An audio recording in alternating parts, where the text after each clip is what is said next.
Welcome to Oilers Nation Everyday with your hosts, Tyler and Liam.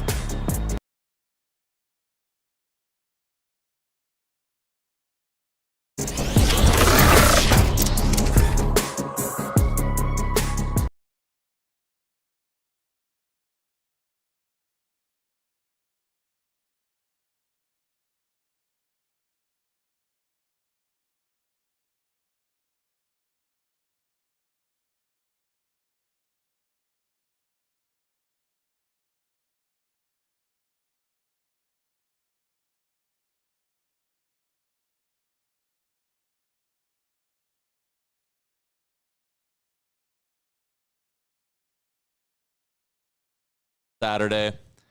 Obviously, everyone was watching the. I need to tell everyone. I'll walk you through my Saturday night when you're ready. How are you doing, by the way? The show is a presentation of Bet365. Download the app today. Use the promo code NATION. Whatever the moment, it's never ordinary. Bet365. I'm doing terribly. And that's fair. I obviously went today to go back and rewatch the Oilers game. Oh. And the moment where the crowd goes crazy and Jack goes, the Blue Jays just won the World Series. Oh. Like, watching that today was just like, oh. That was actually an alternate universe. I'm sorry. I was thinking about you. Even my fiance said, she said, how do you think Tyler's doing? I was like, probably not great. It was awful. It was awful to watch. I couldn't believe it. Yeah, it was terrible. I was sad yesterday. I'm not the biggest Jays fan by any stretch, but I jumped on the bandwagon. Yeah. Because, Canada got together. We all could agree that Jays, let's go. And, man, I was distraught because you're watching that game, and that was the Jays game. That was their game. Someone said, I can't remember who it was. It was their game. I think it was, who was the gentleman who was with Hazel May the whole time? Caleb Joseph. Caleb Joseph. Yeah. Did you see his comment? He was like, the best team did not win this World Series. Yeah. And it's just like, oh, man. And it's so true. That Yamamoto fella won the whole World Series was literally because of him. He was the only good player on the Dodgers. Honestly, the whole time, it was like this guy.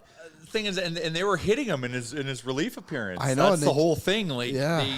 They were doing all the things they needed to do, but they just weren't, so close. So close. Did you guys see Kike Hernandez's post on Instagram? No. After Caleb Joseph said that, he posted a photo of him on the plane saying, so happy the better team didn't win. Oh, whatever. Kiki, I only know him from his episode of The Rookie.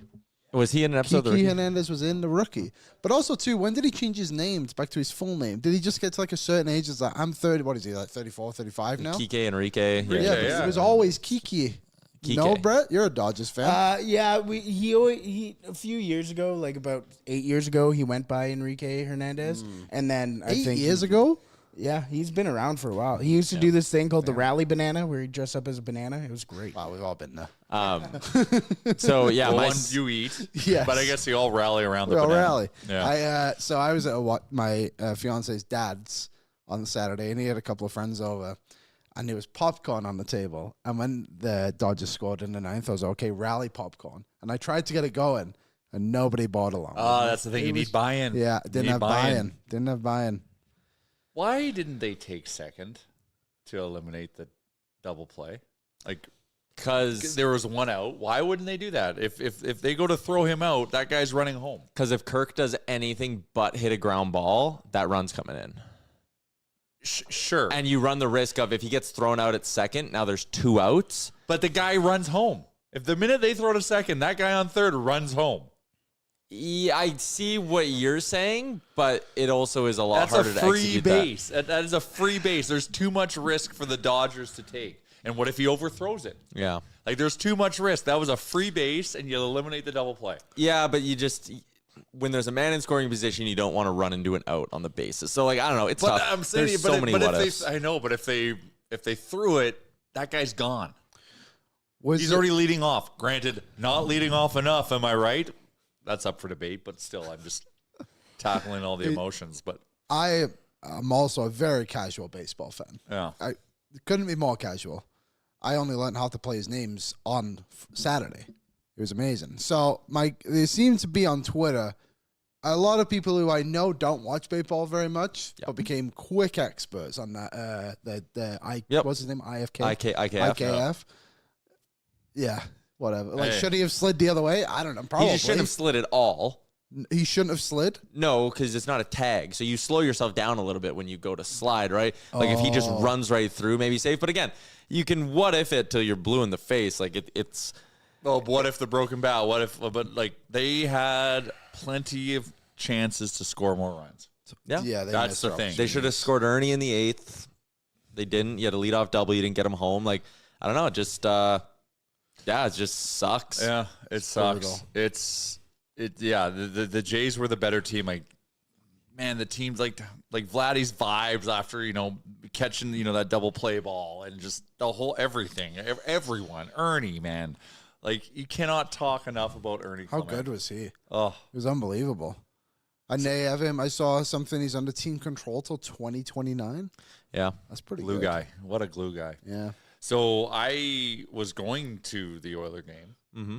my first game of the season, but obviously I wanted to be at a place near the rink where I could go watch the baseball game, and then when it was getting close to puck drop, make the call on what am I doing. Is this a runaway and I'm just going to go to my seats? Is it close and I'll go and watch it in Studio 99 until the game's over? But that game was, because of all the pitching changes and everything, like, it was running long. And also was one of the best baseball games in terms of entertainment value. It was so good. Going, so you're glued. So I didn't leave the bar until the game was over. Wow. So then from the bar, I ran to Rogers. Got in for the third? Got in. So my tickets are in the second level. Escalator shut. So I'm like, I'm just running into lower bowl. I'm going to grab some seats. So we went and did that.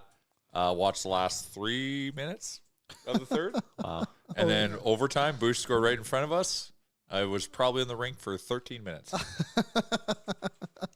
I didn't even know you could get in at that point. Yeah, I didn't know either. But there was quite a few of us on the same program. Yeah. Wow. Yeah. That's crazy. So, interest. Well, if you had known, you could have just watched the Blue Jays and the Oilers game in the arena.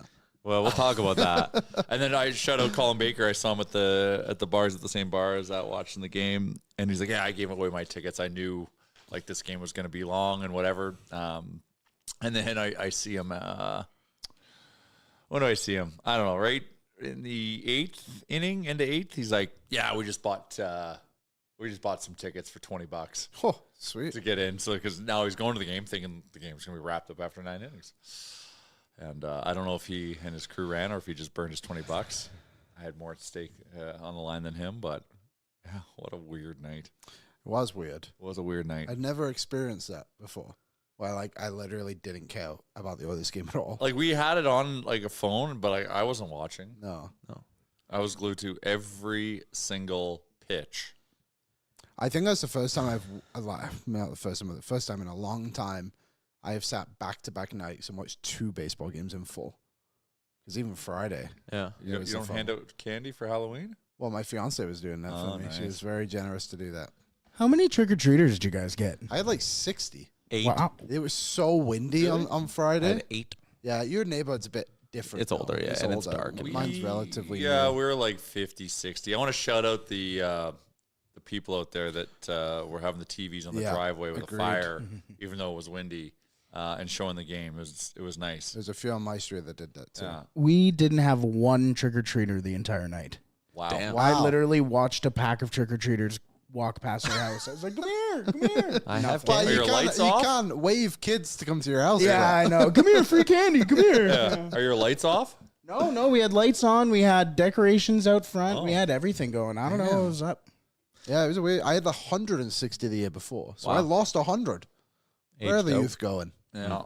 Yeah, it was, and Crawford was buzzing. This is her first big haul. I loved your costumes. Oh, yeah. They were so good. Where'd you guys go as? We were ghosts. It was so awesome. And we went, I took her, I got home and she was bouncing off the walls. She's like, where are the kids? When can I go get candy?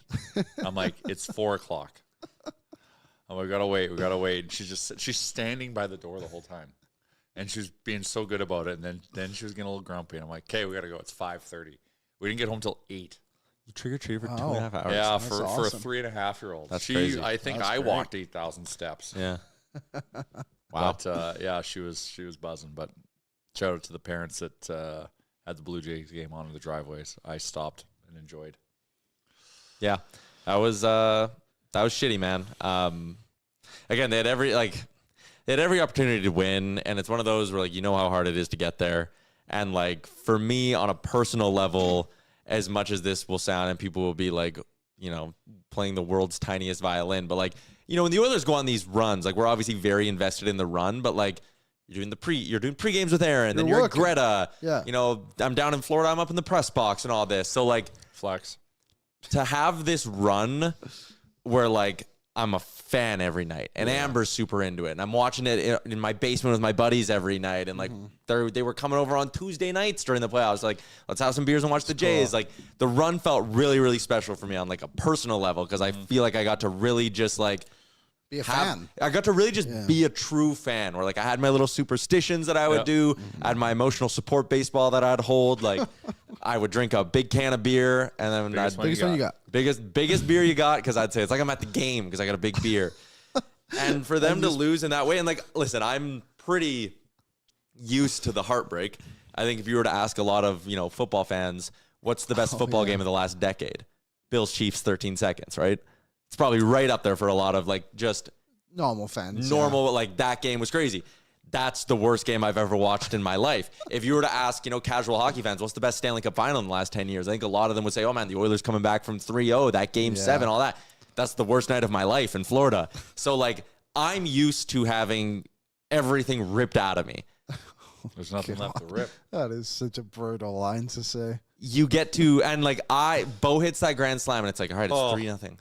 Or he hits the 3-run shot. It's like, holy shit, it's 3-0. And, like, the bat flip, and you're like, oh, my God. Like, that's like his Kirk Gibson moment. Like, that home run's going to live on forever in baseball history. And then the game goes on. You add a few more. You're in this great spot. You get to the 9th inning. It's 8-9-1 coming up. Yeah. And I'm not even, like, that was honestly the first moment where I allowed myself to get really excited. And I started to have the thought of, like, they're going to win the World Series. 2 outs away. And then for it to be Rojas, and you're not even thinking about Rojas. You get Rojas to 2 strikes, and you're like, it's just Ohtani.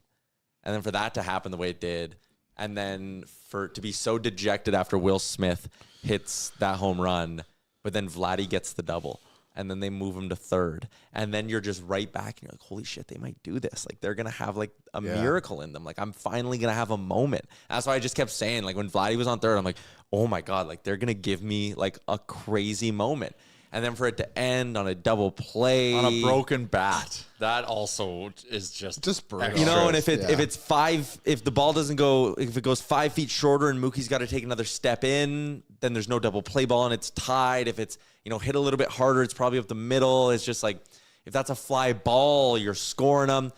IKF in the 9th, you have the moment where you watch the review the first time really close and his foot comes off the bag and you're like, he did it. It was like, holy shit, we just won the World Series. Yeah.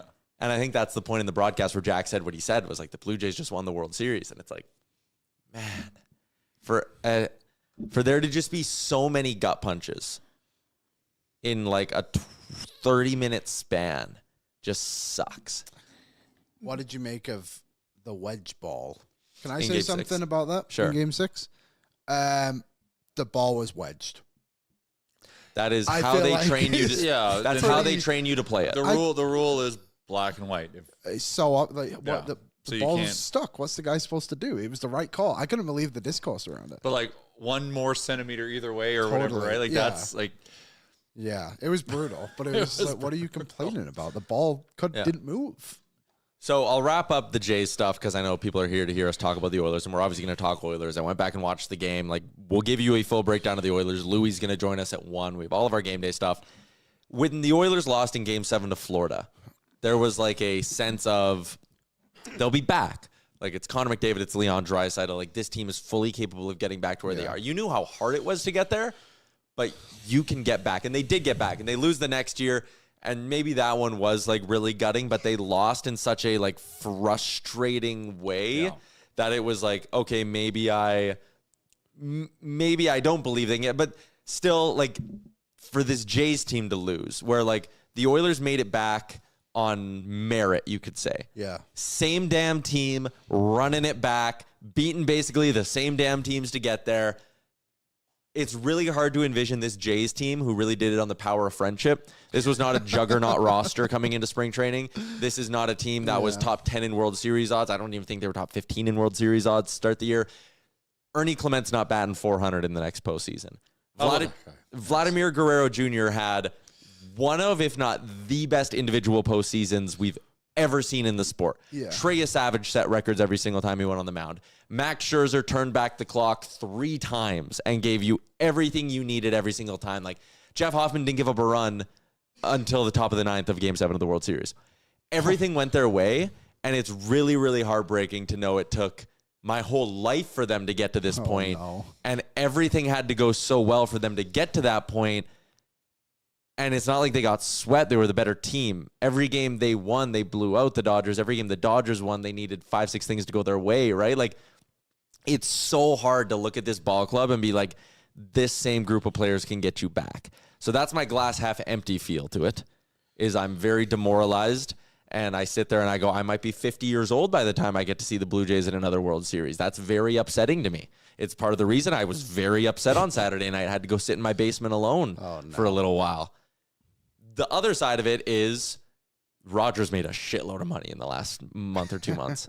Isn't there another Japanese guy coming? There is. Yeah. But if any ownership group in Major League Baseball is going to be highly, highly incentivized to spend that money to try get back there, it's the ownership group that owns their own TV rights, gets to nationally televise their games. Like, they are, in a way, the 2nd or 3rd largest market in all of baseball. You could honestly say, like, population-wise, TV-wise, like, it's like LA, New York, and then Canada as a whole, because that's what the Blue Jays have. So I don't think this same Blue Jays team can get back next year. But I think the Blue Jays could get back again, because I think they will become a team that spends like crazy. So what are we looking at in the offseason? Like, who's the big, obviously Bo, that's one guy. But like, who's the other guys? I think Bo's gone. The way he was talking after the game was like pretty past tense. So that's sad. So if Bo goes, you need to get a bat somewhere. So is there good bats? I don't know. Yeah, there's good bats. Alex Bregman opted out of his contract with the Red Sox. Didn't he just sign? Yeah, he signed they kind of call them like 1-and-1s or whatever, where like the player will sign with like a player option for year 2. Well, like LeBron. Yeah, pretty much. Year. Okay. So then, like, if the player does bad, they have the insurance of like you can just stick around. If you play well, you can leave and go cash in again. Gotcha. But they'll sign a big name pitcher, I think. That's my one prediction. They'll get like a really... Is there some good ones? Who is the Japanese fella? I heard he's a hitter, not a pitcher, right? Yeah, there is a pitcher coming over, I think, too, though. He's a third baseman, the Japanese guy that you're thinking of. Bigger fella, isn't he? Oh, yeah, he can crank balls. Okay, which would fit well with what the Jays need, right? You get someone at third, you kind of do Ernie at second, Jimenez at short. You can piece things together. But yeah, we'll see. I think it should be a fun offseason, but... exciting. Well, it's hard to be excited for anything when you just watch your team lose games. Totally. Yeah. So when does free agency begin? Sorry, Jay. No, I think right away here. I think it's pretty quick. Yeah. It's a 5-day negotiation that you have with so your it's like players. when the Oilers ended, and then like July 1st is like a week. Yeah, away. it's normally about 5 days after the World Series. Cool. Yeah. Dodgers. Screwball. Could he be a J? Probably not. Can they afford him? Of course. There's no. They can afford whoever they want. He's going to be a Dodger. Awesome. Yeah. He's not. Well, if you can't beat him, join him. Am I right? Oh, I hate it. That is a crazy line. Anyways, we can talk hockey now, guys. All right. Well, I didn't watch the game, so that's gonna be tough to talk about. I got. I can tell you the last 3 minutes, it was meh. Overtime was not bad. Yeah. Won a couple of face-offs. Won a couple of face-offs. Bush got a goal. We need to get him going. Big Bush game. Big Bush game. There was more quotes that I was intrigued by. Teravainen did not get a point. I bet on that. He's an Oilers killer. I don't remember the last time I didn't. You said that when he was on Carolina. So this guy always gets it. I don't remember the last time I didn't. Never mind, didn't watch an Oilers game live. I don't remember the last time I didn't bet on an Oilers game either. Like, I was just too dialed in on the Jays. I actually didn't bet on the Jays. I bet on the Oilers game instead. I had my Oilers Jays parlay. That's too bad. Yeah, it could have been an all-time night. Anyways, let me just read it in here. Our game recap is brought to you by our friends at Greta. Oh, man, can you imagine Greta if it would have been a championship night on Saturday? Would have just been rocking. Arcade Bar Street Food. It's our playoff spot. It is our weekend spot. Make it yours. Downtown Edmonton. Shout out to our friends at Greta. First period, no goals. I did go back and obviously watch this game. Stuart Skinner made some awesome stops early on. That was a really, really good game by Skinner, and it's reflected in the save percentage, and we'll talk about him in the goalie meter as well.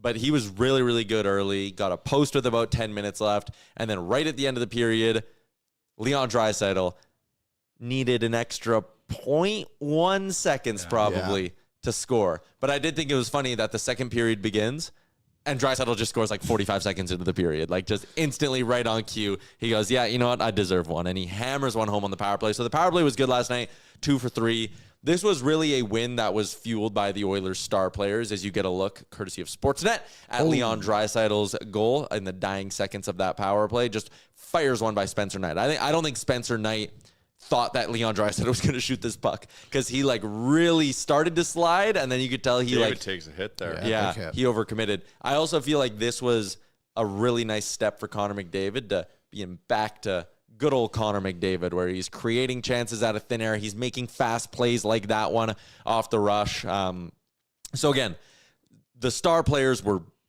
dynamic in this hockey game. You get 2 goals on the power play, then obviously you go and win it in overtime. But one guy who I think really, really stood out, and he's been doing like the building blocks thing here, Vasily Podkolzin. I think he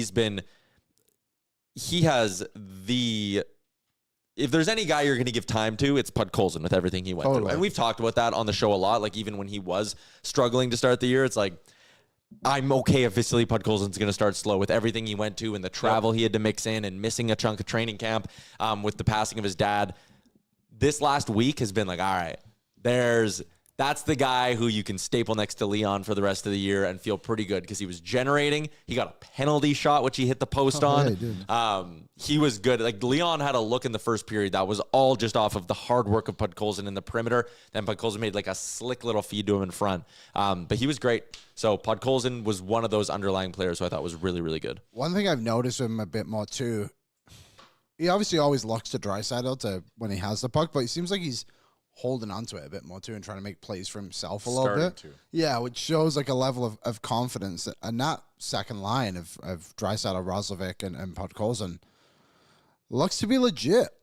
The 3 of them are playing really well right now. If they can kind of keep that going and then Hyman comes back, and I think you can keep Nugent Hopkins up there with McDavid, like that's a really solid top 6. Like for the whole time of last season, it's like, okay, the 5 guys are good. You knew Pods wasn't producing at maybe a level of a second-line player, but you knew you were getting it from him every single night. Yep. And it was whoever was playing on the other wing, they were like, what's Arvidsson going to do? What's Skinner going to do? It's like, if Roslovic can stay consistent. And the one thing I like about him, too, it's different to Podkolzin because Podkolzin doesn't have the skill that Roslovic has, and he always looks to Draisaitl. But Roslovic's, like, willing to do it alone. Like, he'll just skate through a few guys and look off Draisaitl and shoot. He's starting to also look better. Way better.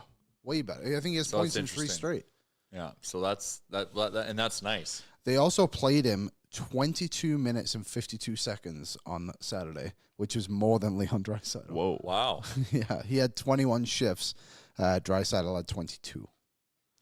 That is pretty crazy. And they bumped him up to the power play. Well, that's what I wanted to talk about next. So you just saw the Leon goal. You can show us the Roslovic goal here, Brett. We don't need to be mean to David Tomasek. Of course not. He's a 4th-line player. And I still think at the end of the day, he was a gamble worth taking. Agreed. You need to, if you only hit on 1 out of every 10 of those European free agents, like you need to take 10 shots to find the gem, right? Yeah. You swap him out for a guy who scored 20 goals in the NHL, and bing, he finds the back of the net. There might be something to that. 100%. And it's just a level of, like you said, Roslovic's been in the league much longer. He's played with these skilled guys, like when he was on Carolina, Aho, Svechnikov, whoever else it may be. And like Tomasek's coming over from Europe, and you wanted him to produce on what has been one of the best power plays of the past decade with some of the greatest players the game has ever seen. Like, it's not that easy to just go and park yourself in front of the net and hope you can score a goal. And It is a skill. Totally. And he's made some good plays on the power play too. I still think he's a good player in the bottom 6. I just wonder at what point do they look at it and be like, okay, we pay Philp and Lazar $775,000 and we pay Thomas like $1.2 million. What's more worth it to us in the cap situation? Yeah. Because he can also go down. Yeah. I think you will see him go down. I liked Ike Howard again against Chicago. Matt Savoy, I think their metrics were bad, but this is one of those games where I don't want to let that. Like, I'm not going to look at the natural stat sheet and be like, oh, actually, I didn't like them. When I was watching that game, I kept being like, there's a nice play. There's a nice play. Freddie was noticeable. Savoy had a really, really good look in the first period, and I felt like that duo maybe had something there. If Howard's being noticeable and Savoy's being noticeable, and Knobloch has spoken pretty openly about liking how Howard's progressing. Which is interesting considering his minutes. Yes. Like a lot of the nights you look at it and he's last in minutes for the forwards at least. 9:52 last game. Yeah, and he actually wasn't last this time. It was Philp and Lazar who ended up being lower than him. But again, that's fine. If these guys are coming on and giving you 8, 9, 10 good minutes, then that's great. And 10, I think Tomasek was also doing that for them too. Yeah. 8 to 10 is a fair amount. If he's in like the 4 or 5, then it's like, That's what are you when you're doing? worried, yeah. But it's that's meaningful minutes still. Totally. At the NHL level. And also too, it was a close game. Yeah. Like the Oilers needed to win a game. I mean, yeah, sure, maybe that's up for debate too. Yes. But it's like if this game was a little bit the Oilers are a bit further in front, then maybe those guys eventually push up to 12 minutes. Yeah, and again, they still haven't won 50% of their hockey games yet this year. So you're right. Like you do need to get some wins at some point here. So I'm okay with it. Again, when there's a run where when you're winning games 4-1, and we know that'll come. Give Ike Howard 13 minutes. Sure. Give Matt Savoy 18 minutes and see how he handles it. But you'll get there. It's early in the year. Again, Leon talked about this last week. I think if the players in the room are sitting there going, we know when we need to be playing our best hockey, then I also think the coaching staff knows, like, we are building foundational layers here for this team and building up. We want to be our best in February, March, and April, and then head into the playoffs red hot as every team wants to. So we're starting to see it though, right? Like guys that we were a little sus on to start are now getting comfortable and taking strides, and like all that's important. And now our stars are starting to be stars again. So, we're not even in the need of this, but we're a 10-game heater away from curing all our problems. And I won't be shocked if we're on the start of one right now. Well, so actually, I like that you brought up that line, because like in past years, yes, we'd be sitting here in November and be like, fuck, we need an 8 or 10 game heater to solve our problems.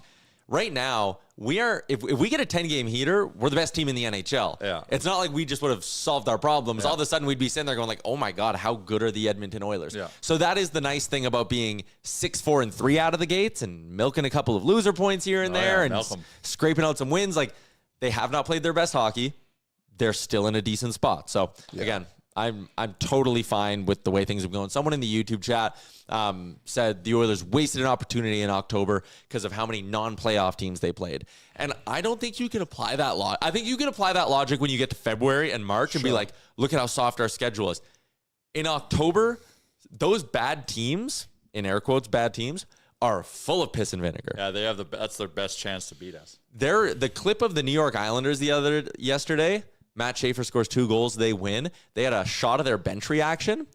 Holy shit, you might have thought they just scored the Stanley Cup winning goal. They were like all jumping up and down, hugging each other, but like these teams who are like scrappy and know how much every point matters. Like there was a clip of Elvis Merzlikins crying on the bench the other day because he didn't play well. And it's like, okay, the Columbus Blue Jackets and the New York Islanders know 2 points right now is worth just as much to them as 2 points in April.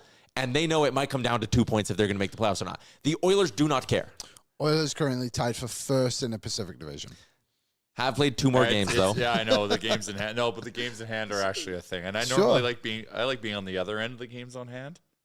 Yeah, where you got a couple. We're 3 behind, not 3 ahead. It's just funny to look at that, though, because they have played bad. Don't get me wrong. There's been many games like, holy smokes, who is this team? But it's like, even when they played so poorly, they're still comfortably is the wrong word, but like, they're in third in the Pacific. And also, too, to say, like, they've played a lot of non-playoff teams. You may have seen that graphic today. Every single team in the Eastern Conference is above 500. And I know that's going to obviously balance out and everything, but, like, maybe that Eastern road trip was a lot more difficult than we thought it was. Like, looking at it now, and, like, I think they should have won a couple of those games, don't get me wrong, but, like, it looks to have been, I think a lot of teams may have had the same results. All 16 Eastern Conference teams above 500. Only 10 of the 16 above 500 in the West. I just want to switch gears, keep it on the topic of hockey, and just give some flowers to the Buffalo Sabres. Oh yeah. Like, they've got it back on the rails. 5-4 almost the same record as the Oilers. Well, but they started.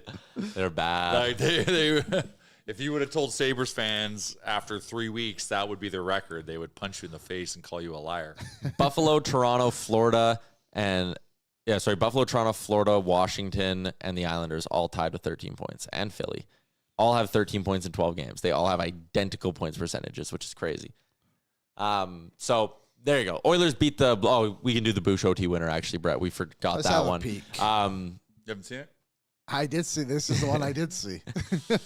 There you go. I saw it live. McDavid works his way in wide. Yeah, you saw it in wide, or you saw it live. McDavid works his way in wide, and again, just classic Oilers in overtime. If you give these guys enough chances, they'll score. Bouch gets to tap in his own rebound.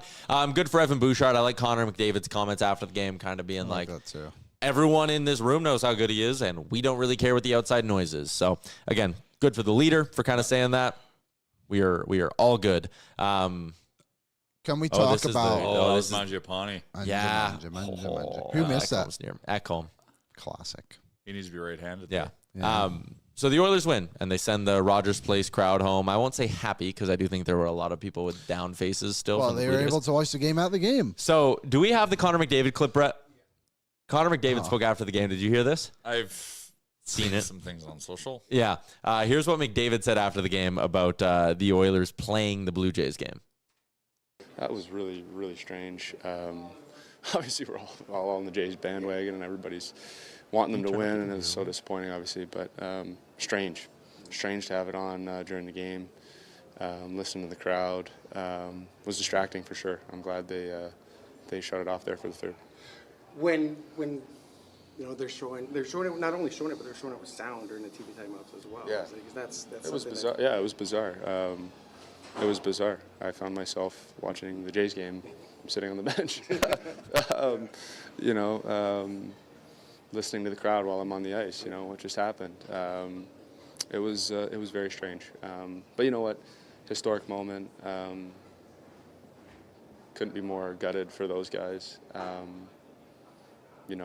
Obviously we know what that feels like. It's and for it to be the way it happened, just completely gutted for those guys. It's been a fun run and been a lot of fun. They've given Canada a lot to cheer about, and they should be very, very proud of themselves. That was really, really strange. There you go. I think it's fair to say someone might have called upstairs. When he said, I'm glad they turned it off, you brought up a good point before the show, yeah. Of course. I'm pretty sure Knobloch called up and was like, hey, we need to get this off. Or someone, you know what I mean? And rightfully so. For sure. Like Connor's like, if people are shitting on Connor, you can't, he just said, I caught myself watching the Jays games and then hearing crowd reactions and I'm on the ice. That's distracting to him. Yeah. I like that the Oilers wanted to do that. Yeah. You know what I mean? There was exactly. I don't fault. Me neither. Maybe just mis-executed. Yeah, I don't know how they a little bit, but yeah, I agree. I think maybe a mis-execution somewhere. They maybe should have had the game. Yeah. Once again, this may never happen again. Sorry, Tyler. You gotta do it. Exactly. Yeah, I don't really know how they could have. Or the Oilers won't play on that night, or they'll be on the road in the States.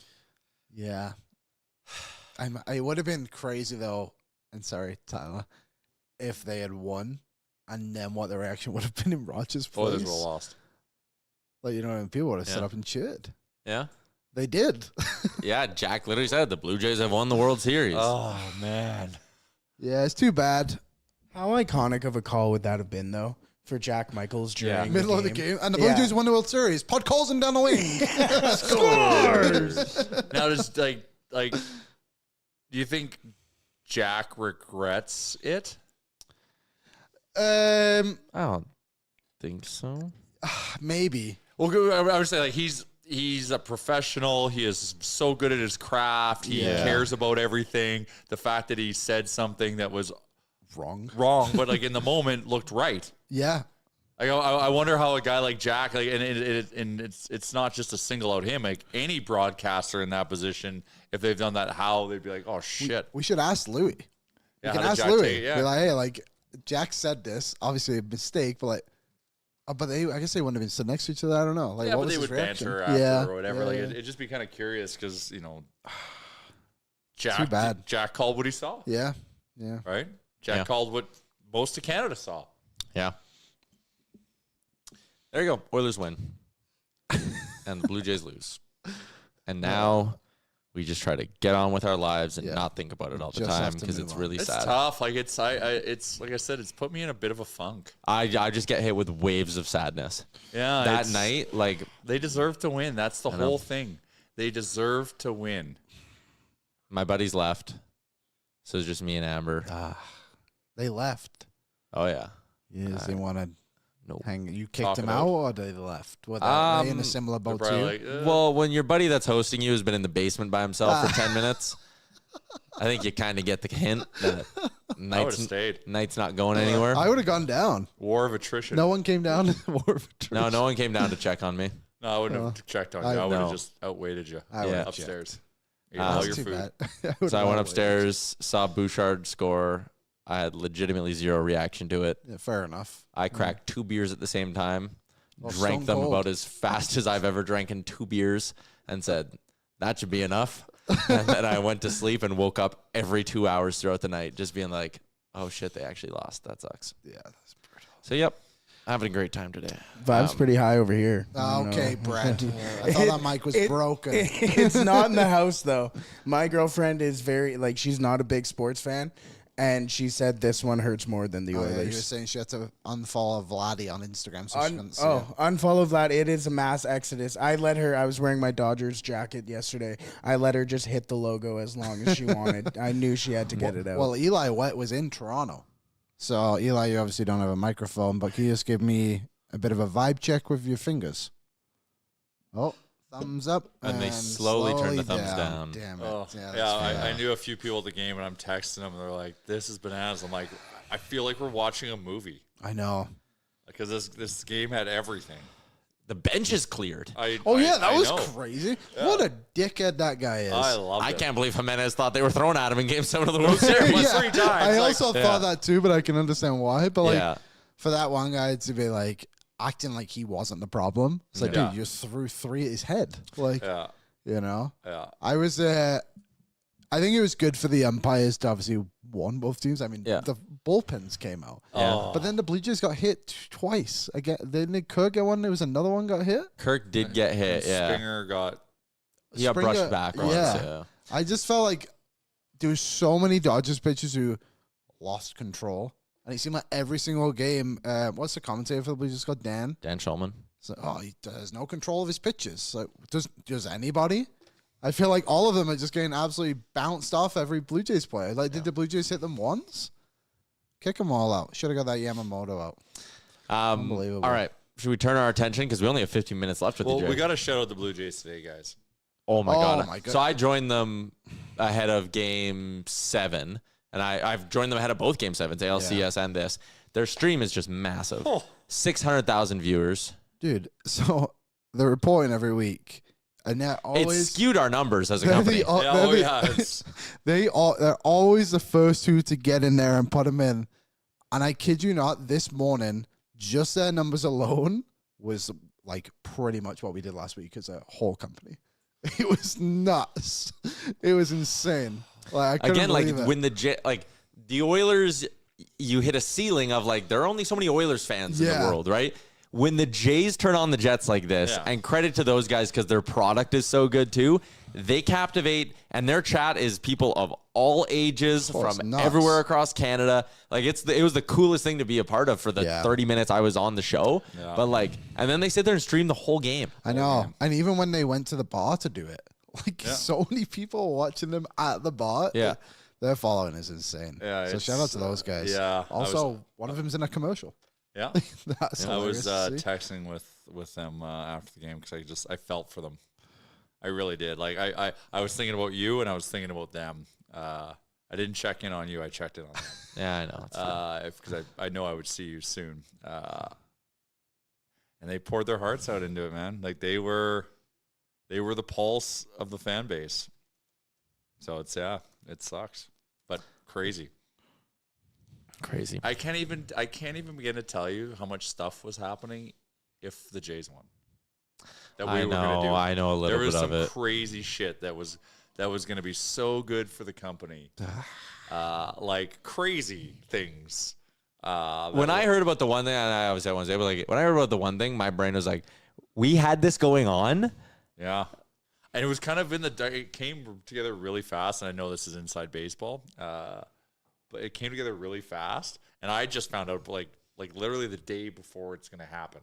Yeah. And I'm like, whoa, I need to know about this because there's some things I need to tweak.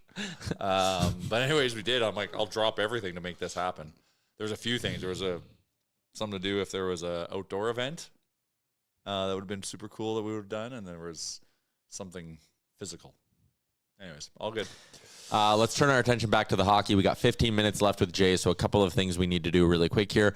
First, our game notes for today are brought to you by our friends at Dog Patch. If you're looking for a spot to watch the Oil tonight, come join me. I'm hosting pre- and post-game shows live from Dog Patch tonight. Look it up. What's the address? I always forget what the address is. I'm terrible with addresses. 10158 90th Street, Northwest, Edmonton, Alberta. Forget the postal code. That's all good. It is down in the Riverdale area. So again, come on down, hang out with me tonight. We'll be drinking Nation beers, having a good time, and watching a hockey game on the two TVs. So again, if you can't tune in, or if you can't make it down, tune in to pre and post tonight. But I will be at Dog Patch, for tonight's game. Both great places. Both great places. But tonight I will be at Dog Patch. Oilers against the Blues. Do you have the stat pack, Brett? The Blues are a weirdly poor hockey team. Their record is 3-7-2 on the year. 3 wins and 9 losses is like insane. Awful on home ice at 1-4-2 as well. Goals for per game, goals against per game. The Oilers hold the edge in both of those. You see the power play, you see the penalty kill. So I wanted to do screaming over tonight, eh? Screaming over.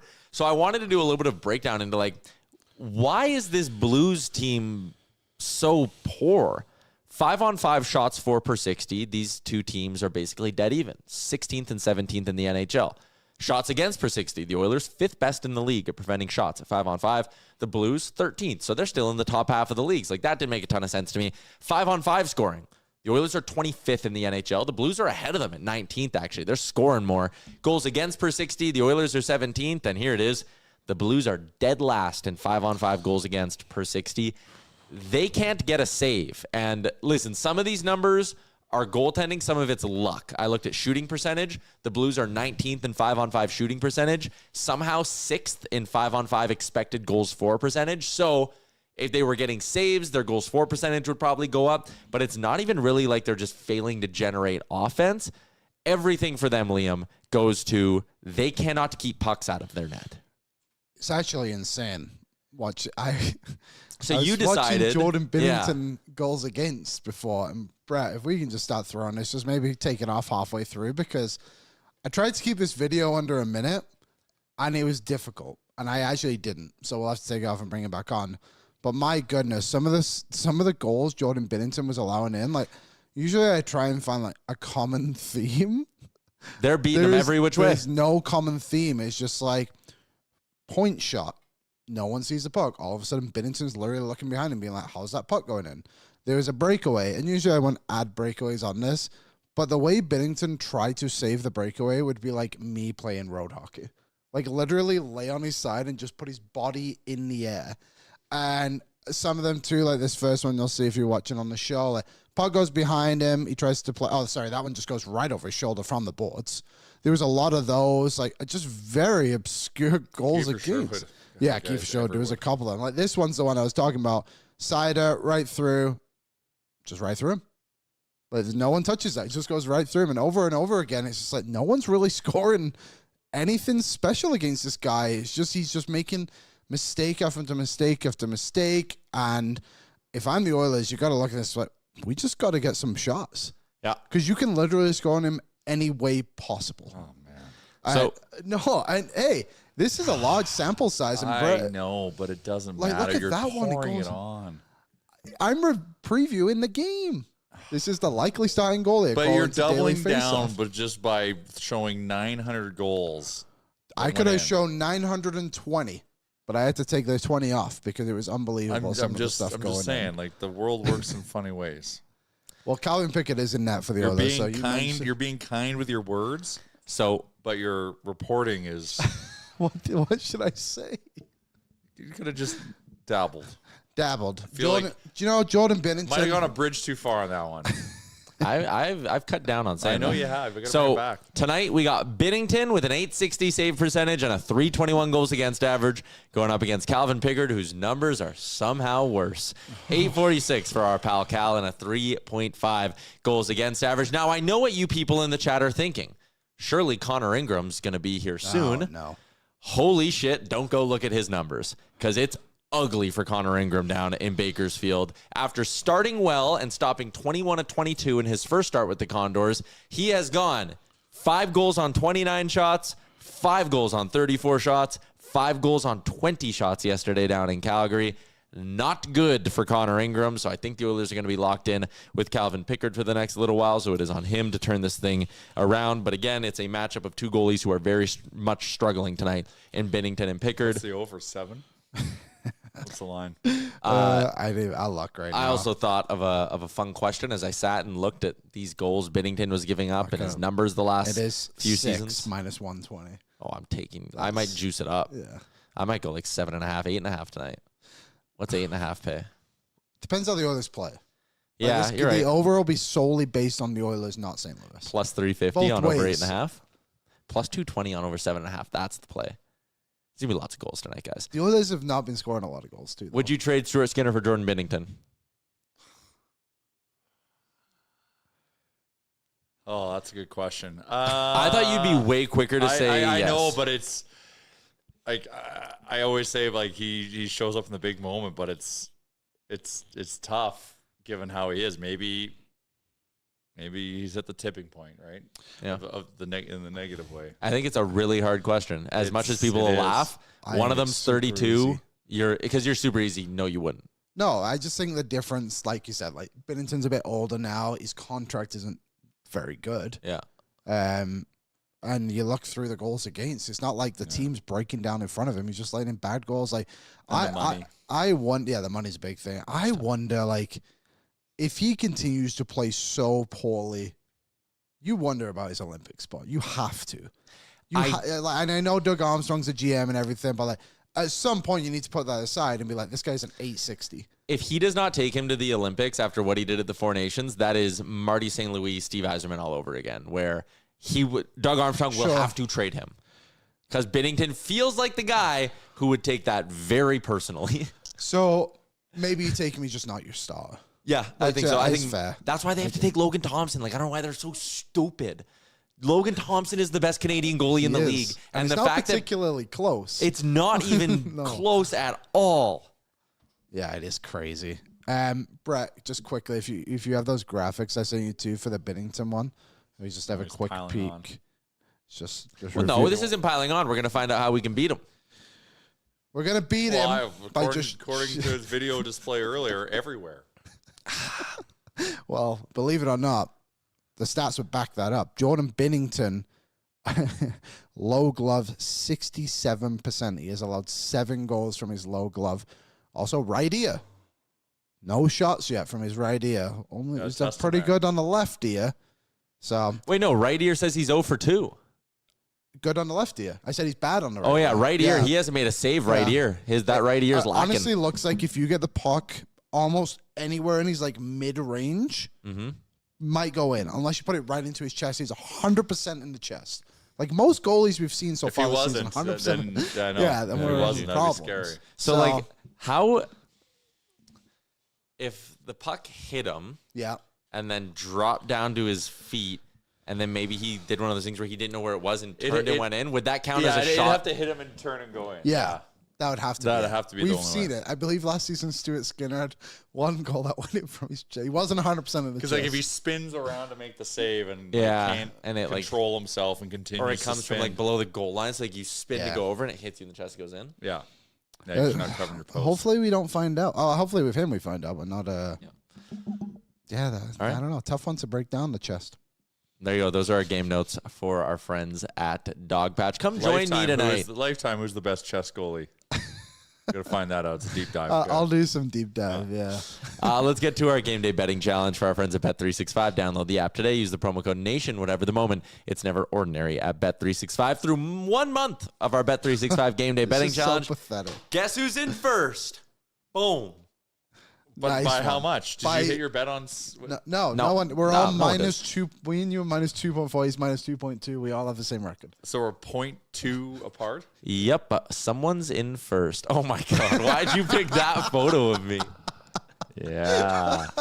That's from when I was a Constable, you're M-Chuck. police officer. All right. Where'd you even find it? Does it come up when you Google me? Oh yeah. It was such. I'm gonna scare you guys tonight. Oh, I didn't even read your bet. I liked your play the other day, and it didn't, It didn't quite hit, work out. but it wasn't anyone's night that night. No. Oh, because the others needed one more goal tie, and I would have got it because we had over 3.5. Yeah, and we then they need- just gave up. So here's what we got coming up for you tonight for our bets. I will go first, gentlemen. I like this bet a lot. 3 shots for Connor, 3 shots for Leon, and then give me over 2.5 goals for the Edmonton Oilers. They should have no problem getting the offense going tonight. And if you're looking at these Oilers shot props, Leon Draisaitl has hit this in 5 in a row. Connor McDavid's hit this in 4 in a row. Connor McDavid smoked this in back-to-back games. So I might even go a little bit aggressive. When they played St. Louis in St. Louis last year, that was the game I hit my $10 into $1,200 shot parlay. Whoa. When I did Bouch 5, McDavid 5, Draisaitl 5. And if you were to bet that tonight, $10 pays out $1,010. They could easily get it, boys. Yeah. Good luck. Especially if they know they just have to throw pucks on net. So there's my little bonus. Can you imagine if I did that on the betting challenge and won? And I got 100 to 1? Well, I'd clearly retire. You're not brave enough to do it. No, I'm not, because I like playing it safe more. So plus 220 is my play. Who do we got next, Brett? Liam. Money line. I watched those Jordan Binnington highlights and thought, Wow. Heck I thought yeah. they would be more favorite. I didn't even want to consider it for my because I just assumed it was going to be high. only Okay, minus carry on. 130. You just want to win. So bad. Anything is fine. Fuck, we need I actually don't. I need the Oilers to turn things around on the road Okay. because I'm on my theory that they have been a bad road team but a very good home team, and that's why they've had a weird start to the season. But now we're in November. And the Oilers are different in November. Minus 130 money line. Remember the 3rd of November? The 5th of November. I know. But also the 3rd, I guess, in this scenario. Do you know that one, Tyler? Mm-mm. Nah, of The course you gunpowder don't. treason and plot. Okay, It's anyways. when Watch V for Vendetta at least. yeah, it's when Guy Fawkes tried to blow up Parliament. I'll add it to my list. Now we have bonfire night in England, and we make this like mannequin, I guess you can kind of call him, is of like whatever it may be, and then we throw him on top of the fire and burn him. It's quite the tradition. Jay, your bet? In celebration of the eve of Guy Fawkes Day. 10 to 1. 10 to 1. Let's go. Dylan Holloway revenge point. Hasn't been that good this year. Doesn't matter. Okay. Does not matter. I was gonna also do Broberg, but Broberg is he hurt? That's a good Because he question. We wasn't haven't got one. available. I was gonna do that. Connor McDavid 2+ points, Dry 2+ points. I just think playing. now they're here to party. And Wallman playing in front of Cal. He's gonna try to help stop some pucks for him. So I pushed it to 3 block shots for our boy the Wall Man. You're Plus 1,000. I love the look of your bets at every game day. And I I always see the logic. I see the vision every time. Every Jay. time. You always got to have a narrative, Yeah. right? Yeah. If you don't, then what's the point? It's true. Matthias Ekholm, by the way, has hit 3+ blocked shots in 3 of his last 5 games. You can get that at plus 270 tonight. Justin Falk of the St. Louis Blues has hit 2 or more block shots in 4 of 5. He's minus 105 to get Justin there today. Falk, interesting player. Really interesting player. There was a point where I really wanted him to be an I Oiler. know. When he was on Carolina, it was Yeah. like they have no good players besides Justin Falk. Yeah. It's because every year we actually got to watch them do the fantasy draft and the thing, and he was the only player that would ever go for the All-Star game. Yeah. I was like, this guy must be good. He's fine. I don't think he's very good anymore. He's is just, yeah, he's probably a little bit overpaid right now. But he? What are we looking at here with St. Louis? Yeah, well, quickly, I'll give you their lineup, then we'll let Jay go. Forward group, Robert Thomas with Pavel Buchnevich and Jimmy Snuggerud makes up the Blues top line. Snuggerud's got 4 goals on the season. Pius Suter with Jordan Kyrou and Braden Shen. Dalibor Dvorsky with Oscar Sundquist and Dylan Holloway. Nick Bukestad with Matthew Joseph and Alexei Torpchenko. Jake Neighbors, the one notable missing out of that forward group for the St. Louis Blues. The blue line is Broberg with Parayko, Fowler with Falk, Tyler Tucker with Matthew Kessel. Those are their 6 defensemen for tonight. So there's your lineup for the Blues. And as we touched on earlier, Jordan Binnington gets the start. So over the summer, my friends were golfing in, I think it was Sycamoose to Salmonarm. I think they're neighboring towns. Yeah. So we're golfing. There was 3 of them. There was 7 of them. 3 of them needed to go in a group, and they got a random putt with them. And this guy shows up, full St. Louis Blues gear. To the golf course. Insane thing to do, but and continue. they're talking to this guy, and turns out it was Jake Neighbors' dad. Proud of his boy. Proud of his son. He's now like, I forgive him for doing that. Normal thing to do. Yeah, it was Jake's dad. All right. Jay? No Nathan Walker tonight? No. Aussie. Former Oiler. That would have been your revenge point. Yeah, there's the revenge point we all want. Nathan Walker. Nathan Walker. All right. Thanks for popping on. Thanks for having me, guys. I know You're you got welcome. places to be. I hear you're making an appearance on The Sauce later this week. I heard, what are they calling it? Fry Jays? Oh, I'm joining every Friday. Nice. I don't know if you are or aren't. I was just That's told what that. they I was like, called hey, it. who do you guys coming up? Who are your guests? And they were like, well, Fry Jays with Jay. I mean, why not?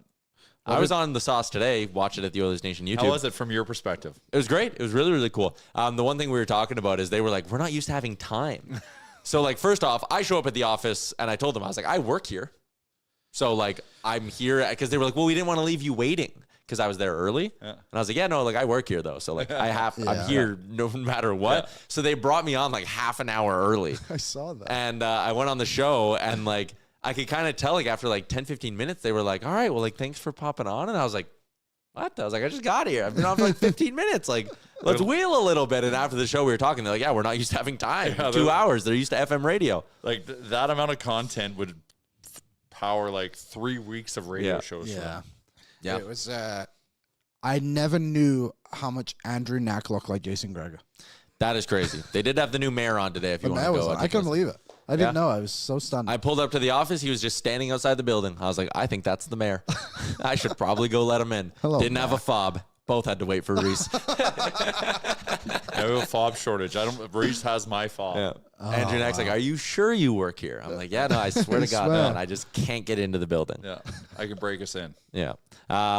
Is our guest here? All right. We're still waiting for our boy, Louie. Louie is coming up right away. Louie's coming up right away. Yeah. Anything else, Jay? Anything else you want to talk about? Yeah, just let's continue to mourn what could have been. No. I'd rather not think about it. And then let's start putting. Well, you got to mourn for a little bit, and then channel all that energy into just powering up the Oilers, because I think it's starting to come. Yeah. I can see them getting. I think it's starting to come. They should have beat the wheels off of Chicago. They didn't, but they got the job done. But we're seeing some signals. Mm-hmm. Good signs. Which is nice. Yes. We were on the Blues lineup notes there, but a couple of interesting things. The Oilers do play the Dallas Stars tomorrow. Oh, yeah. Jake Ottinger and his wife had their first child. Oh, congratulations. So he's not going to play tomorrow. Perfectly timed. Thank you, Jake. Rupe Hintz is hurt, won't play. Oh, sorry, Again, is he still hurt? From the Darnell Or Nurse slash. is he fine and just refuses to play? Matt Duchene also hurt, won't play. Jamie Benn hurt, won't play. Damn, all the players that sucked against us in the playoffs last year refused to play the Oilers. The Rupe Hintz thing is such a storyline that just disappeared. Yes. Him getting slashed? He got slashed. Yeah, 'cause once the series is over, it's like, who cares? But, like, I'm curious how, like, Dallas fans think of him now. I'd be pissed at that guy if that was someone on the Oilers and I knew all he had was a bruised foot or whatever it was. And he wasn't playing playoff games? Yeah, I'd be like, are you kidding me? Do you want to win it? Throw a shot blocker on there and get out there. Mm-hmm. Or just don't be a you-know-what. Yeah. Be a man. Don't be a baby. That's what I was going to say. You know who misses games because of broken feet? Little babies. Yes, little babies. Can't get their little feet in their skates. Yeah. Their little baby bones and their feet are broken. Yeah. Have some milk, Rupe. Yeah. Jeez, come on. When was the last time you had a glass of milk? I can't even tell you last time I had a glass of milk. No. Well, I drink almond milk. So Drink it. Well, no, like in your cereal. That's what I have. Yeah, it just seems like something that would. I feel like that would be weird to put in a cup. Silk milk? Not silk. Silk went on a bad run a couple of years ago. no, Look it up really? yourself in your own time. Yeah. I was going to say, don't buy silk. I was going to say it tastes really good. Well, I won't be saying that much longer, if you know what I mean. Hopefully, Sometimes Silk doesn't want to be sponsored I on the probably show. only do it like once a quarter, we'll call it. Just a glass of milk and a couple cookies. What are you, Oh, Santa? Oh, it's been 3 months. Yeah, I gotta have my milk that and cookies. time of year. The Get milk opportunity out. just doesn't arise all that much. And I only have it at 2 o'clock in the morning on a small side table, and I just get up and I leave a couple. So if you're talking about almond milk for coffee, yeah. I do that. I got to too. get you on the macadamia nut milk. Okay. How do they milk them? Well, same way you milk an almond. Okay, what? Okay, I'll look it up. I'll have them. I've gone to the. Go to Cloverdale Coffee. Is that where they have it? That's where they have it. Sounds I good. want it. I'm gonna try to get it in all the shops, but that's where it's at right now. Oh, yeah. It's got some sweetness to it, Okay. which Well, is I nice. need a little Natural bit of sweetness. Yeah. from the milking process. Natural What happens? You start milking a macadamia nut, and sugar gets emitted. Is that really what happens? Yep. That doesn't make sense. Totally. Ah. Well, How I else guess did you get it? You need to research and find out for yourself. Mike D says cookies and milk is an elite hotel snack. How are you getting milk in your hotel room? It's just What do you mean? left in the fridge from the person before. Like you're going that involves. Think of the layers But to have the that cookies, beer. he's got to go buy the cookies. So the same place sells both. So like you're just buying like a little individual carton of milk, I guess. Yeah. Yeah, he can little- do that. Okay. Maybe Little this isn't as half pint, little difficult as I 500 thought. Miller. Maybe he's Yeah. bringing his own Maybe milk. a liter. Maybe he's a big liter of milk guy. Yeah. Yeah. Maybe he's having cereal in the morning. He's just having milk. He's a road warrior. That's experienced. Yeah. That's fair. That's fair. And you're not on the road this week. Is that next week? I am on the road this week and next week. Are you going to try this milk cookie combo in your hotel room? We'll see. We'll see. Anyway, Depends on what else I eat that day. If I had an active day, maybe I'll do it. Going anywhere nice? I'm gonna go to Calgary and Vancouver, Beautiful. and then next week I'm going to Toronto and Montreal. Oh, well, Canada tour. Canadian tour. Coast to coast to coast. All right, Jay, we'll let you go. All right, thanks guys. There you go. Tyler Mulick in the chat said we're really milking this topic. YouTube chat, by the way, brought to you by Odd Company Brewing and the Nation Beer Everyday Lager, a crisp, clean lager crafted not just for game day, but for every day. Find one by visiting them at one of their 2 locations, downtown or the Ritchie spot. We're still waiting for our boy Louie DeBrusk. Should I text him? I always feel bad. Hey. Text him. Let's go to the. There you go, Brad. Good job, Thank you, Brad. Brett. Aaron's on vacation this week, by the way. Yeah, He's emceeing a wedding in the Dominican Republic in the middle of hurricane season. You get great rates. Yeah, no shit. You might die. Do you remember? So when Tyler and I, you've all heard the story a million times. Oh, Louis says he's here. We're flying back. From, Oh, no. Oh no! Wonder if you had to change it when you had to reset the vMix. Ah, shoot. Can we Send maybe him a try new link. sending Louis a new link, Brett? Oh my God, I feel so bad that Louis's been waiting and we've been talking about goddamn cookies and milk. We were just killing time. Shit. Okay. Louis, we will get you sorted. I'm so sorry. While we wait for Louie DeBrusk. That's So many terrible. questions from too. I know. There's actually like a lot that I want to get to Yeah, I need him with our to- guy Louis. So Louis, we might have you just pop into a new link here really, really quick. Oilers lineup tonight. McDavid centering RNH and Andrew Mangiapane. What do you think of that? I think Mangiapane is just going to fall down the lineup, When Hyman comes back. which makes that third line great. If you want, sorry, continue. I think it could. I think it really could like balance out the depth a little bit. So I'm good at that. Draisaitl with Podkolzin and Roslovic.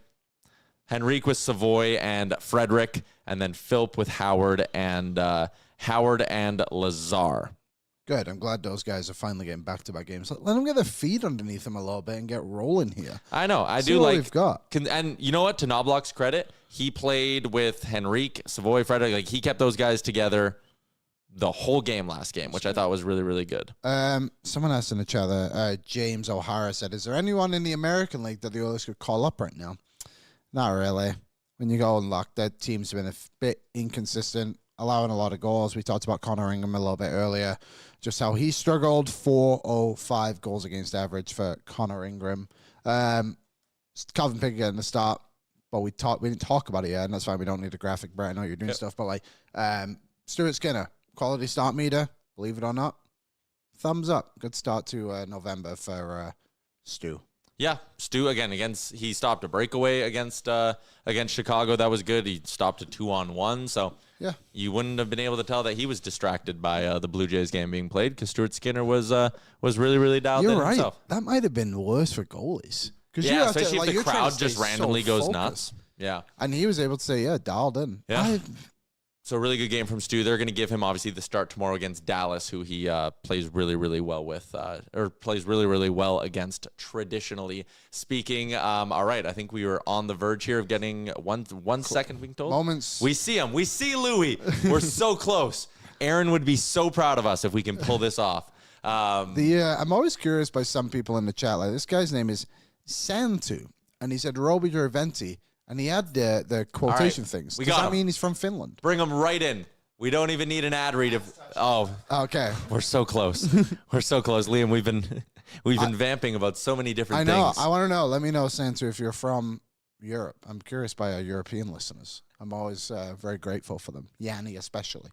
Yanni calls me out my BS, and that's fine. Sometimes everyone needs to be checked a little bit, looking Liam. like I'm right. Mm-hmm. I'm like patiently watching the producer's screen right here, like just waiting and waiting. 6:30 puck drop. Let me do one more read for pre and post game show coming up today. 5:30 start. I'll be hosting pre and post with our guy Zach Lang live down from Dog Patch. So come on down for a pizza, for a burger, for a taco salad, Liam. Oh, and I get to do it tomorrow on Pizza Tuesdays at Dog Patch. Heck yeah. Mike Tyson in the chat says there's stew rumors. Are those fake? They're not fake. They're just old. They're old. All right, let's bring in our friend Louie DeBrusk here as we head out to our guest line. Hello. Louie, I am so sorry for that. I hope you were entertained by just our mindless dribble. It's funny because I can see you. I can see myself. I'm listening to the conversation. I was really disappointed, I'll be honest, that you didn't bring me in for the cookies and milk conversation. Are you kidding me? Is that a good hotel I don't snack? drink. It's an awesome hotel snack. I don't drink milk a whole lot anymore, but when I do, there's always a cookie involved, Yes. or there's a peanut butter and banana sandwich involved. So those are the two times to drink milk. But yeah, no, all good. I knew something was going on because I could hear you talking and I could see you, and Yeah. I even said a few words thinking, am I on? Do they hear me or what's going on? But hey, the beautiful world of technology. How you doing today, guys? You're in mixed emotions. I'm today. terrible. How did you handle working through the Blue Jays game the other day? You know what? I actually thought it was really exciting. I did. Now, we're kind of used to that in our headset with people talking, with noises. We're used to kind of reacting off the crowd. When I hear the crowd during the game kind of get up in an uproar when there's not a World Series Game 7 going on, I'm typically looking to see what it is. Is it something that happened in the crowd, or is there something on the big screen? So I think certainly more distracting for some of the players who are Jays fans as well. But they've got to go to work. They're trying to dig in, and pretty hard-fought game against the Chicago Blackhawks. But for me, I kind of liked it. I thought it was pretty great. Jack had the hard part. Jack had the hard part because he's trying to give updates and scores, and he's doing it live while he's calling a live hockey game. And not easy to do, but unfortunately they didn't pull it out. I think it would have been so awesome if they would have pulled that out, but just wasn't meant to be. So, obviously, Sarah, I was going to say, you're on the bench while this is all going on. Yeah. Could you see, I know he's talked about you being on the bench before, and like sometimes you don't really see what's fully happening from the players, but like, could you kind of see them, like McDavid said, like he was just found himself watching the game. Could you see them looking up a little bit, like what's happening now? Well, we purposely didn't have it on my screens on the bench. So just so you know, I have a screen in front of me. I have a screen to my left, which is my ISO camera if my producer wants to show me some clips or something during the play. Program monitor in front of me. You'll see the players huddle around me sometimes on a review to kind of get a good look at the screen. Calvin Pickard today told me, way better eyes than I have. He's got young eyes. He saw the puck on the pad when Darnell Nurse scored from the sharp angle, and it was counted a goal. He said he thought he saw a little bit. I said, why didn't you just tell me? Jump in there, man. Get on the mic and let me know. But it was kind of funny because the players, they love to see the reviews. They love to come in and try and break it down. But also in this situation, we purposely didn't put it on our screens because we didn't want the players being distracted, looking over and seeing the Jays score. listen, I know it's a game. I know it's hockey, but these guys are professionals that get paid a lot of money to play a game. And once they're on that bench, and even when I'm on their bench, I'm in their world, and I try and let them do what they do. I'm moving constantly. I'm not interacting with a lot of players. There's some that will interact with me, a little knuckles here and there, a little hello. But for the most part, I'm just trying to be as tiny as a 270-pound human being can be on the bench and not get in their way. These guys are dialed in. And obviously it's something that they're very interested in.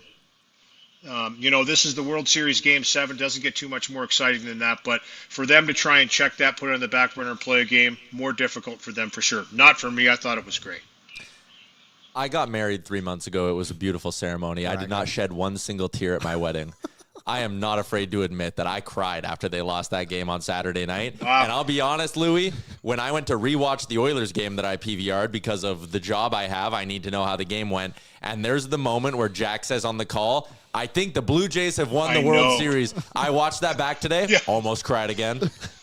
Yeah. Just keep replaying it. Just believe it until you see it, right? Yeah. But, I felt bad for Jack because, listen, Jack prides himself on getting things bang on. He's watching it on the screen. Everybody's celebrating and going crazy, and that's when he said the Jays have just won the World Series. And then there's a review, just like in hockey. Oh, wait a second, they're going to take a look at this one. I didn't get involved because I didn't have the screen, right? He had the screen upstairs. He was watching because he wanted to give updates. Me, personally, I had both my screens on the hockey game. So I was kind of living through him as well with updates. And the odd time we'd see it up on the big screen, which they would show periodically. So, you know what? That's what happens. You know what? It was an exciting series. I mean, wow. I'll be honest with you guys, Ty and Liam, I'm not a huge baseball fan. Mm-hmm. Loved it growing up. My dad's favorite game. Didn't have it in my hometown, so I never played it. But I played in the playground. I played in the field. Loved the game. Respect the athletes. Really got into this World Series, though, and the run of the Jays this year. And I'll tell you what, it was pretty exciting to see them all get dialed in and play. They just came up a little bit short. I think it's a team, though, that can get there again. I think it's a team that, isn't going anywhere from what I've heard, and we'll see what happens. But tough to see them lose it the way they lost it because they had it. And I think the Dodgers know they got a little bit lucky, but great teams do get lucky. Great teams get lucky, and they find a way, and they certainly found a way in a situation where they probably shouldn't have won that World Series. All right, we won't keep you too much longer, but we're going to throw 2 Oilers questions your way. I did watch After Hours as I sat in my sadness on my couch, and the montage you guys played of Jack Roslovic going opportunity, and all the times he said opportunity, I loved it. Jack seemed great, and Jack's play on the ice has been getting better and better over the last week. It has. You know what? It took him a little bit of time. He admitted that. When you miss training camp and you're not on a roster and you're not skating with the guys every day, it's going to take some time. Jake Waldman's going through a little bit of that too. I talked to him this morning. Feels good, but he's not 100% there, and you don't expect him to be. It takes a little bit of time to catch up. This league waits for nobody. But I really like the way Jack's been skating, and that's the key. He's a great skater. He can transport the puck up and down the ice. He can transport the puck in small spaces with coverage, and he makes a good play. I mean, he has a real good hockey sense. He's a cerebral, smart player. He was suppressed in Winnipeg when he first came into the league. One of 2 first-round picks that year, Kyle Connor the other, and we know what Kyle Connor's done in his career. Jumped around a little, went to play for his hometown Columbus Blue Jackets, went to conference finals back-to-back with the New York Rangers and Carolina Hurricanes. So this is a player that people have picked up in critical times in the season to try and bolster lineup, and it's happened both times that they've done that. He's come on board and he's been able to produce.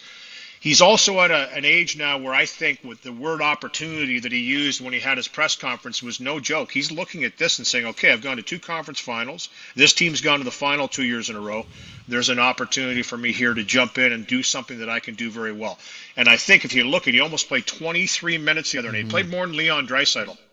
Okay? He was the second highest forward in ice time behind Connor McDavid. That tells me a ton. That tells me a lot from what the coach thinks of his play right now, and he's buzzing. And right now this team needs guys that are buzzing and that are jumping in there, so good on him for coming in and sensing an opportunity, but grabbing the reins on 1-2. He wants to stay on that line, and they'll be intact tonight. Podkolzin, Draisaitl, and Roslovic. I wanted to ask you about the blue line. Obviously, there's been Bouchard's made some glaring errors. We've seen Darnell Nurse have a tough time as well. And I wanted to ask you about him. He's such an interesting player because he got so much criticism, Nurse did, after that period against Utah. Then after that, he played pretty well. Obviously, a 2-goal game against the Rangers, and then he did well against Chicago again the other day too. And I was thinking back to in the playoffs a couple of years ago when the Oilers went, and they lost in 7 games, but it was against Dallas. Like, he was getting very criticized then. But then he came out and had, like, 15 hits or something stupid like that in a game. Like, he seems to, like, and it's unfortunately he has to get to, like, almost the lowest of lows for him where you're not seeing him at his best, but he's able to bounce back really, really well and just, like, find his game again. Again, it seems to come when he's at his worst almost, but he's able to get back to where he needs to be.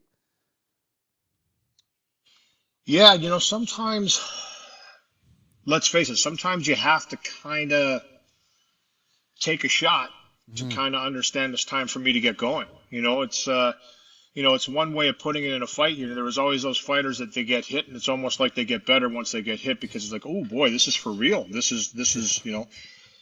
I think every human being, with the exception of maybe a few, the very elite, and maybe like that 1%, if it can be comfortable, they'll accept that. Right? Okay, I can just play in a wheelchair, rocking chair here. I can make this look easy. It's not a big deal. I think that for Nurse though. In particular, he's a competitor. He wants to be a factor. He wants to be a big game player. And he knows he can be. That's the thing. He also has the confidence that he can be. So when it doesn't go his way, he can get a little agitated, which I think for me is when he starts to play his best, when he gets that little chip on his shoulder. We saw in the playoffs early on stepping up with big hits. He's in every scrum. I mean, he's protecting the front of the net. When they start to sit back and relax a little too much for me, I just think that they start to get complacent, and that's when they're not moving their feet.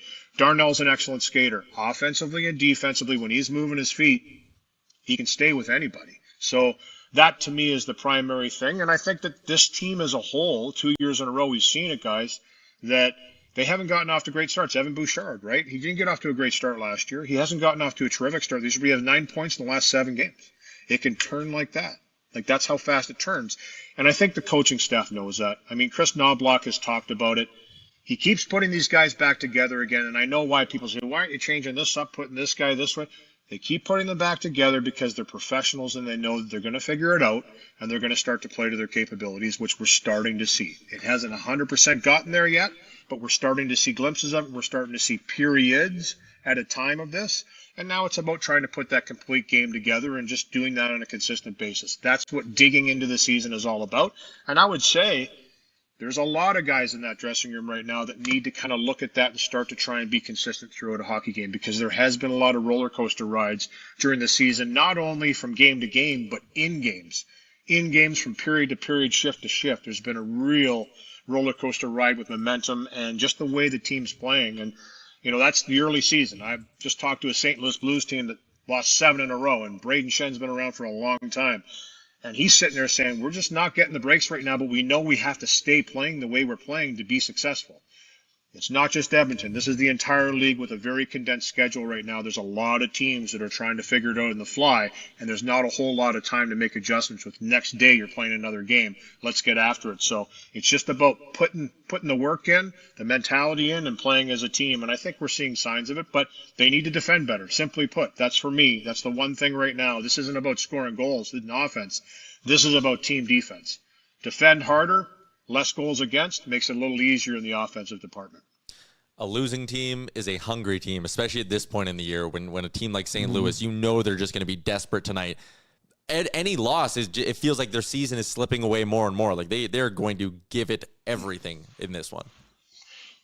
And they get geared up to play Edmonton. We've talked about this. We know this. Edmonton knows this too. If you look at the last 5 games, they've been very tight, very close game, hard foughts, overtime games, 1-goal games. This is a veteran team. This is a team that knows how to grind out wins under Jim Montgomery. Heartbreaking loss to the Jets last year in dramatic fashion to be eliminated from the playoffs. This is a team that's won a Stanley Cup, still has carryovers from that 19 Cup. They understand what it takes to go on long runs. They will be ready tonight.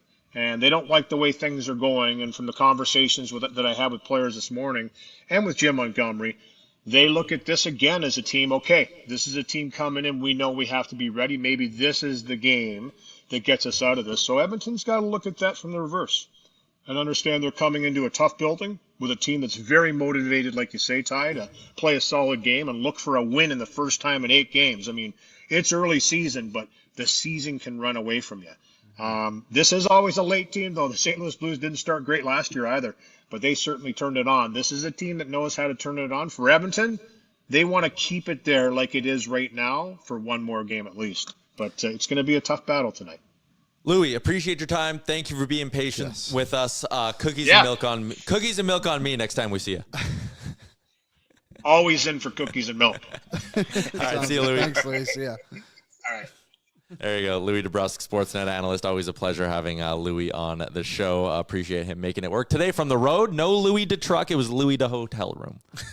That's my Gene Principe impression on it. There you go. But yeah, Louie was the best there. Room. I did want to ask him a bit about Connor McDavid too, because I really liked the way McDavid played in that game against Chicago. Just a couple of little things that I feel like McDavid was starting to refine in his game again.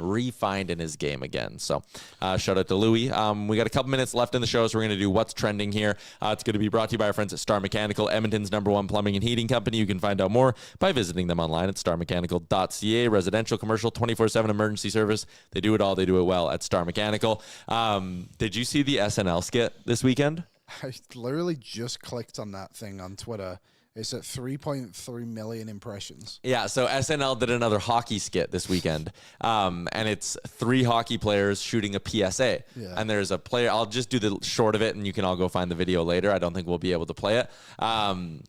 There's a LA King, there's a New York Ranger, there's a Nashville Predator, and they're doing a PSA for like charity work. And the Kings player goes, "Not only am I a king on the ice, I'm a king in my community." And the Ranger goes, "And I'm a ranger in my community." And the Predator guy goes, "And I'm a predator in my community."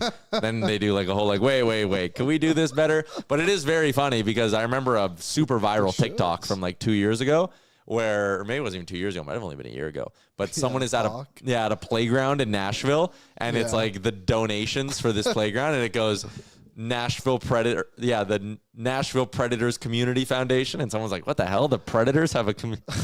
It's a very funny way to spin it. Yeah, Miles Teller, I think it was, who had it on there. Yeah, they also did during their rookie camp this year. They had the Preds in the community. Oh, yeah. That I'm pretty sure that's kind of somebody on SNL must have saw that and went, "Oh, hold on a second." Yeah, that is a bad They're doing a lot of good things, but my goodness, you gotta think of something else.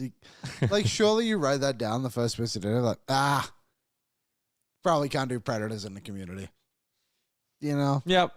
Gotta be something better than that. Yeah, gotta be something. Matthew Schaefer, by the way, very, very good at hockey. Yes, last time I heard. So he is up to 10 points in his first 12 career games as a defenseman. I went and looked today for Daily Faceoff Live, the daily national hockey show I do for dailyfaceoff.com with Carter Hutton. Through 12 games, he has 10 points. That is even with what Cale Makar did through his first 12 games. It is more than what Hudson, Hughes, and Fox all did in their first 12 career games. And he is 18 years old. I was going to say, none of those guys played as a true rookie, I guess we can call him. No, none of them played as an 18-year-old. He is unbelievable. He is going to win Norris's, plural. The other layer to it, which I just thought about now, he basically missed an entire season. He didn't really play last season. He played half of his draft year. 17 games for the Ariotas last season. Missed 60% of his draft year. Like, it's crazy, dude. Yeah, it's unbelievable what he's able to do. And, such a great player. Obviously, a lot of people know his story. It's good to see those people be able to come out on the other side of that tragedy and have such great success. And, look, the Islanders are a team that I think, when the Islanders are good, I think it's good for the NHL. Yeah, I think I can agree with that. He can try and drive him back up to the top a little bit. Yeah. Devils signed Jacob Markstrom to an extension over the weekend, 2 years, $6 million. Do anything for you? Does nothing for me. Yeah, I don't really care all that much I'm just either. Disappointed. Actually, he should be disappointed because he was almost an Oiler. Should have been an Oiler. Yeah, he said no to us. Do you think about that? Like, Blake Coleman was another guy who said no to the Oilers. Markstrom, I think there was one other guy who went to Calgary too. Maybe it was a little bit before those guys. Like, what was it? What was it that did that for you? We had Michael Nylander too, who signed for us. And that's then right. That was way back. That was a lot older, but yeah. There was a report from Friedman over the weekend, too, that the Oilers are looking for a soft landing spot for Troy Stetcher. So the team kind of just accepting that he's not going to have a role, but they want to do right by a veteran player. I'm honestly surprised they're not just going to try sneak him through waivers, but I'm assuming they've had conversations around the league and know he won't get through, so they might maybe get something for him. If they get a pick for Troy Stetcher, what a win. Yeah, what they got, a 4th-round pick? I think they were joking about it the other day, or maybe you said it. Utah has the Oilers' 4th-round pick this year, or maybe it's the year after. Because of the Troy Stetcher trade. Yeah, we were talking about that on our show. Yeah. So, hey, if you can get anything close to that back, 4th-round pick seems like a lot. I feel like they'll get a 6th. They might get a 6th. Yeah, 6th or a 7th. Like, it's good to get those picks. Yeah, get a pick back. Were you thinking of Matt Nieto? Oh, that was a weird one. Yeah. That was a weird one. Yeah, Matt. He signed in. Then it was like the Oilers have signed Matt Nieto. I was like, okay, and then it was like, he changed his mind. Yeah. What? Good. Is Matt Nieto still in the league? I don't know. I think he's on Pittsburgh. I doubt it. Maybe. So, yeah, we'll see. We'll see what happens with Troy Stetcher here. Good Oiler. You know what? You got that guy for a 4th-round pick. I know he got injured, didn't he? But you know what? Like, there's been guys on this team, Derek Brassard, who just left. Yeah. Troy Stetcher was here that entire playoff run. Yep. They ended up re-signing him.